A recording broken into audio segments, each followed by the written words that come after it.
And today we're going to start with a new explosive anime that's already being called one of the best of the year. Its name is Gachiakuta. So let's dive into the story with episode 1.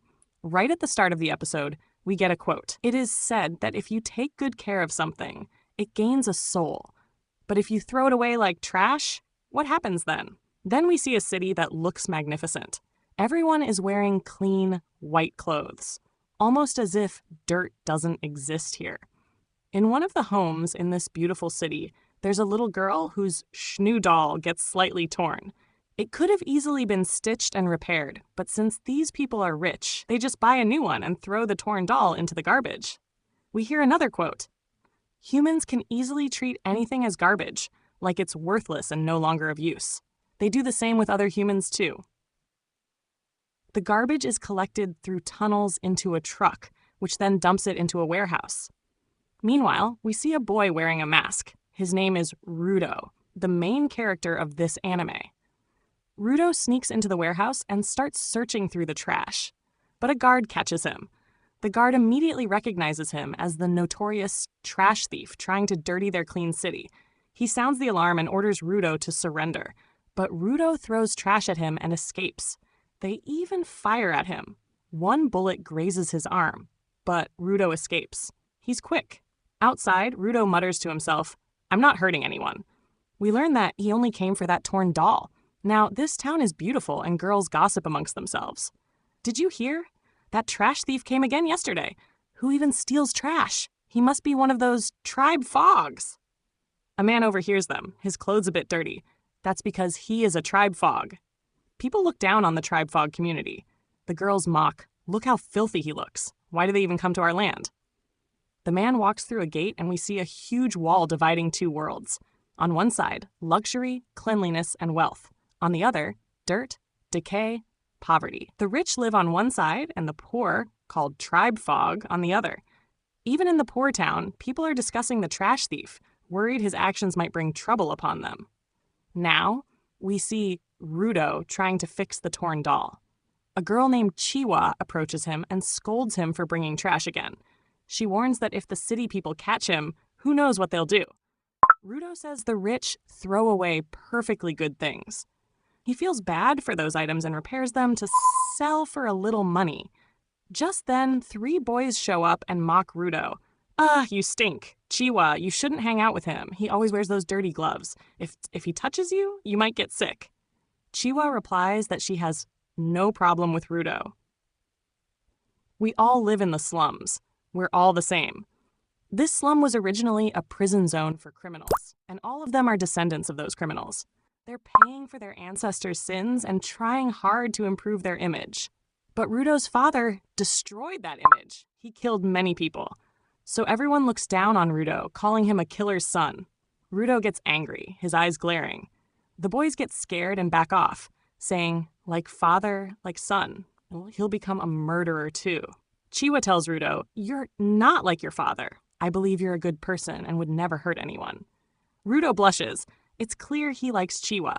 She notices the doll Rudo repaired and likes it. Rudo wasn't planning to sell it. It was a gift for Chiwa. Just before he can give it to her, Chiwa's mom arrives, and Chiwa leaves. Later, Rudo returns home.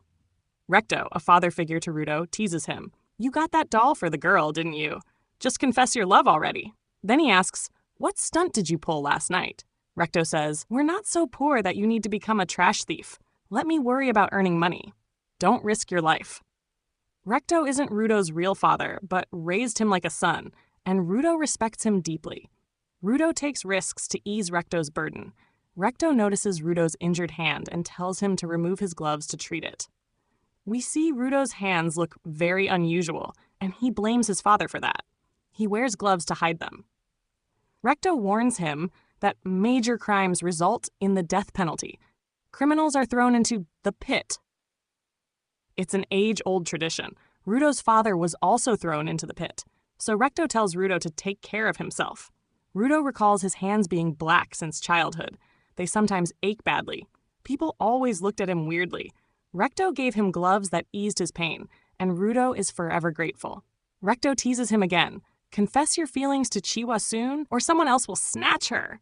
They joke around, unaware that someone is standing outside their house. Next morning, Recto tells Rudo, "Learn to smile a little, you'd look better." Rudo heads out with the doll to find Chiwa. He passes a massive dark abyss where all trash and criminals are thrown. No one knows its depth, it's only darkness. Just then, Chiwa shows up and asks if he's there to watch the view. She says their area was built next to the pit on purpose, to scare them. Like, if you mess up, you'll be thrown in there. She tells Rudo she doesn't want to see him thrown into the pit one day. Rudo says, "Recto said the same yesterday." Chiwa replies, "That's because they love you." Rudo is shocked. "They" includes her. So she confessed without realizing. He blushes and says, "I brought this doll for you, but it's just trash. Maybe you won't like it." Chiwa takes the doll and says, "I'll always keep it with me." Rudo is overjoyed. He rushes to tell Recto. On the way, he bumps into some police officers, but doesn't pay much attention. He reaches home thinking, "I didn't even confess clearly. Recto will scold me to go back and propose properly." But as he opens the door, he's shocked. A man has stabbed Recto in the stomach. Rudo runs at him in anger, but the man beats him and ties him up. He has a strange book with him and leaves, but doesn't hurt Rudo. Rudo hears Recto's voice. He's still alive. "Run, Rudo, and change this wretched world," he says, and dies. Just then, the police arrive and arrest Rudo, assuming he killed Recto. He tries to explain, but they won't listen. Everyone believes father like son. A killer's son becomes a killer.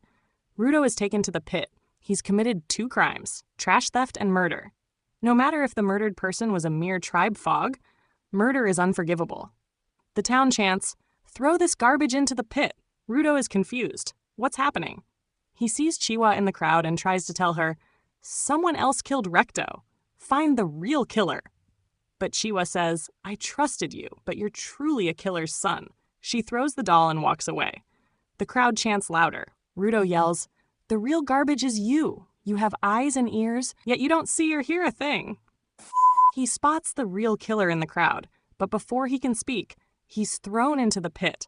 As he falls, Rudo says, "I'll send all of you to hell. I'll kill you all." Rudo falls for a long time and wakes up on a pile of garbage, still alive. All he sees is trash, the same trash people have dumped here for years. And then he sees a giant monster made of trash behind him. And that's where the episode ends. So friends, how did you like this first episode?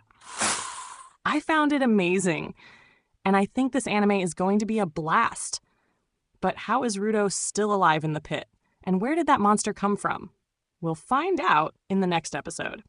If you liked the video, do like and share it. Comment below and tell us what you thought of the episode. And if you're new to Viper A Explained, don't forget to subscribe and hit the bell icon.